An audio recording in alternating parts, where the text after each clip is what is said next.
Aujourd'hui, on va voir ensemble comment créer un module Odoo en se basant sur Odoo Studio.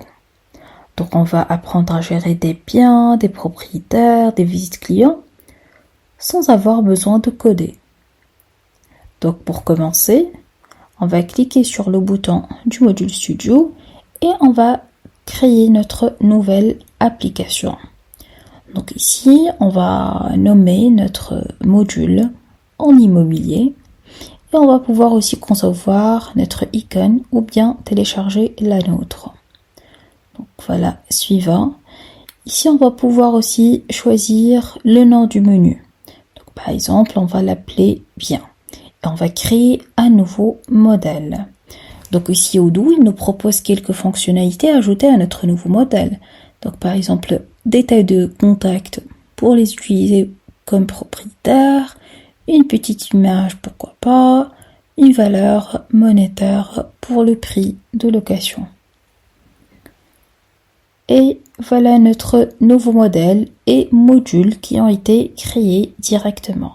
Donc ici, si on ferme Studio et on revient vers la page d'accueil des modules, on va voir que notre nouvelle icône et nouveau module ont été ajoutés à la page d'accueil. Si je clique, donc je suis directement redirigé vers les biens et notre nouveau menu, on va dire, bien qui s'est ajouté. On va aller continuer à modifier notre vue. Donc ici, si on revient voir les vues et notre vue formulaire. Ici, directement la description. Donc ici, je vais renommer par exemple la description en nom du bien. Donc ici, c'est les champs que Odoo avait proposés dans l'étape juste précédente. On va appeler celui-ci ce champ en propriétaire, donc et pas contact. Et on va aussi renommer par exemple la valeur en prix. Voilà. Ici, en fait, on revient vers ce premier onglet, donc où on va pouvoir ajouter nous les composants ou bien les champs. Donc par exemple ici, je vais ajouter un onglet que je vais juste le renommer après et je vais pouvoir ajouter quelques nouveaux champs. Par exemple, l'information qui nous intéresse surtout, c'est le type de bien. Donc il peut être par exemple soit appartement ou bien aussi maison. Ou bien aussi, par exemple, bureau. Et on va confirmer nos sélections. Et on va renommer le champ en type de bien. On va aussi avoir besoin d'une adresse. Donc, par exemple, je vais choisir un texte en multi-ligne pour l'appeler, voilà, adresse. On aura aussi, peut-être aussi besoin de quelques informations qu'on va les placer dans l'onglet qu'on a ajouté, qu'on va appeler informations supplémentaires et on va appeler par exemple une information surface de maison, voilà, en mètres carrés et aussi pourquoi pas ajouter une description, une langue, on peut dire, description ici. Voilà. Voilà, c'est description. Voilà. Ici, on va pouvoir aussi ordonner les informations. Donc ici, on peut déplacer par exemple les informations du propriétaire à droite et ramener peut-être le prix ici à gauche. Comme on peut aussi ajouter quelques étapes. Donc ici, on peut dire par exemple comme premier statut, l'appartement ou bien la maison et les biens disponibles. Et aussi, est-ce que par exemple elle est en visite ou bien on peut dire que ça a été loué. Voilà, et on confirme. Ici, on a bien créé notre modèle, on peut dire bien. On va peut-être personnaliser aussi la vue d'autres vues, comme par exemple la vue de recherche. Donc ici, on a bien un regroupement par exemple par partenaire, mais qu'on va l'enlever, ajouter à notre regroupement. On aura besoin par exemple des propriétaires et pourquoi pas aussi regrouper par type de bien. Et on va aussi pouvoir ajouter quelques informations à filtrer avec. Par exemple, si on reprend ici le filtre et dire que je vais afficher que les biens loués. Donc ici, c'est bien le nom du filtre, mais ici on va faire une correspondance des règles. Donc pratiquement c'est loué. Donc c'est basé sur des étapes du pipeline qui est bien loué qu'on a identifié tout à l'heure. Donc voilà, et je confirme. Donc ici Odoo, il va m'afficher que les biens qui sont dans l'étape louée. Donc voilà, et on peut fermer et voir qu'on a bien rajouté déjà ces informations. On peut aussi personnaliser la vue liste par exemple. Ici on a le nom du bien, on a bien le propriétaire et on a bien le prix. Mais on peut quand même aller rajouter quelques autres informations si on le souhaite. Et par exemple, on va aussi afficher par exemple le type du bien qu'on va placer juste ici. Ah, on va le déplacer, tac, c'est bien. Et par exemple, on n'aura pas besoin de la devise et elle est déjà invisible. Donc on est bien. On peut fermer ici et aller créer.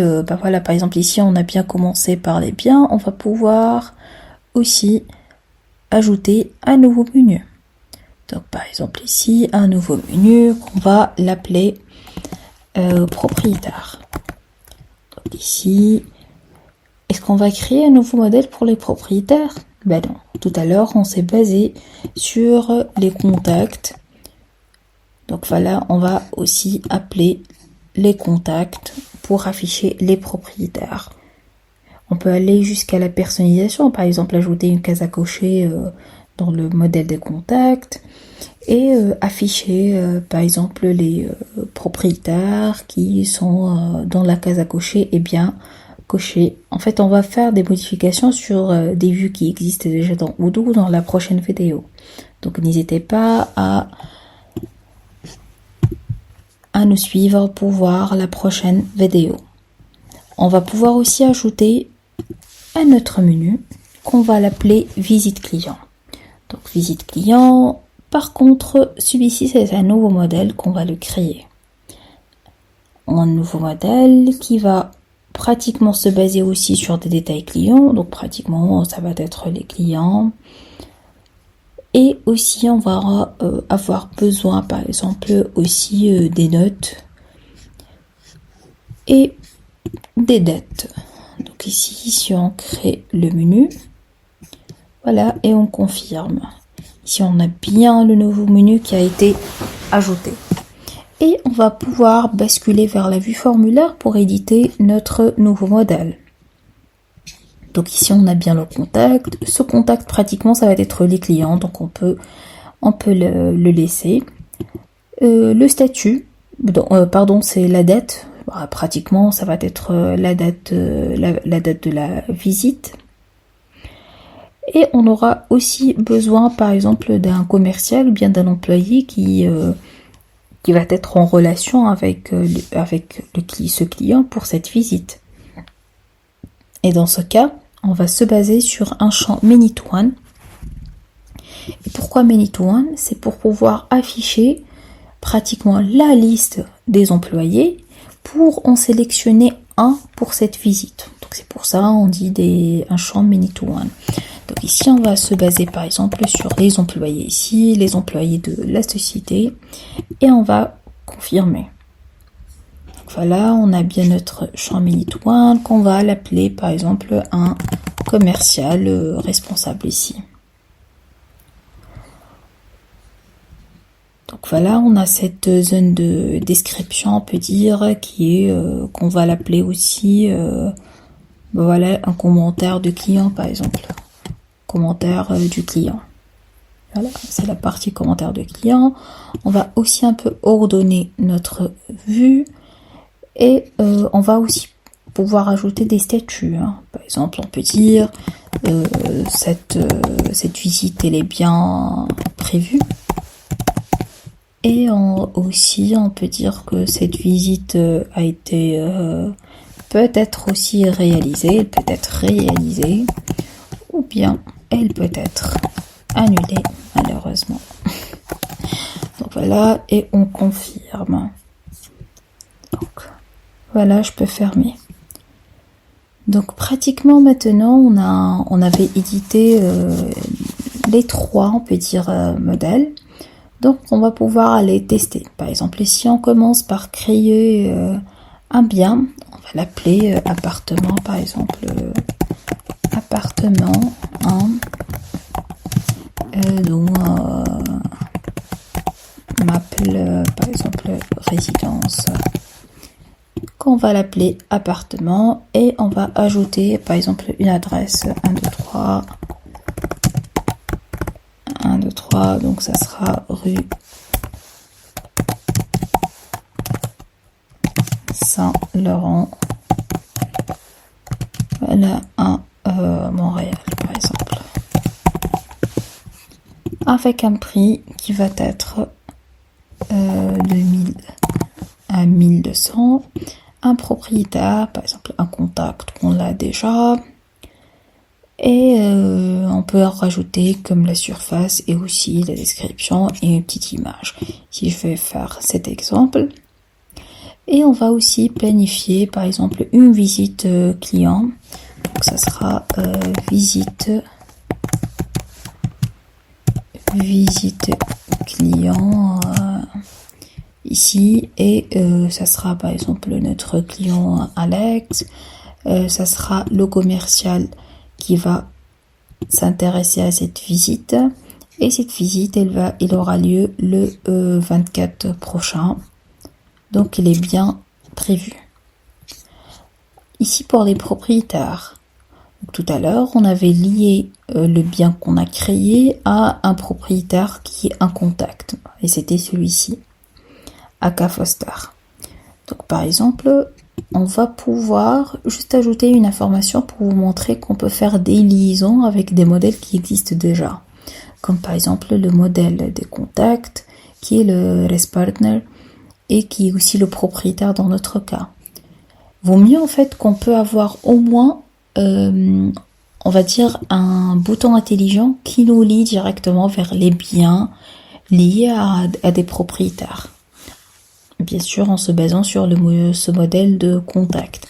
Donc ici je vais appeler par exemple un smart button ou bien un bouton intelligent bien, et je vais choisir le champ qui est associé à ce modèle qu'on a créé tout à l'heure et qui est bien en fait bien, ou bien ça va être le contact des biens. Pratiquement on l'a appelé tout à l'heure. La recherche ça va être plus facile comme ça. Si on cherche directement notre modèle qu'on a créé, voilà bien, et ça va nous afficher le champ qui est le contact, donc le champ de la relation entre les biens et les contacts, on va dire c'est les propriétaires. Donc voilà, j'ai bien sauvegardé et je peux voir ici qu'il y a un nouveau bouton intelligent qui a été rajouté et qui peut me renvoyer directement vers les biens liés à ce propriétaire qui est bien notre appartement de tout à l'heure qu'on a créé. Donc voilà, on a un peu faire le tour et le test de notre modèle, de notre module immobilier, où on a pu quand même créer un nouveau bien, l'associer à un propriétaire, planifier une visite d'un locataire pour ce bien. Et comme vous pouvez voir que toutes ces informations sont correctement liées et visibles. pratiquement, il y a bien des liaisons entre ces différents modèles. Et voilà, on avait créé, on peut dire, une application incluant la gestion des biens, des propriétaires comme on avait vu tout à l'heure. Et avec Studio, donc vous pouvez personnaliser vos applications rapidement, sans programmation. Donc merci et à très bientôt pour la prochaine nouvelle vidéo qui va aussi concerner des modifications Studio.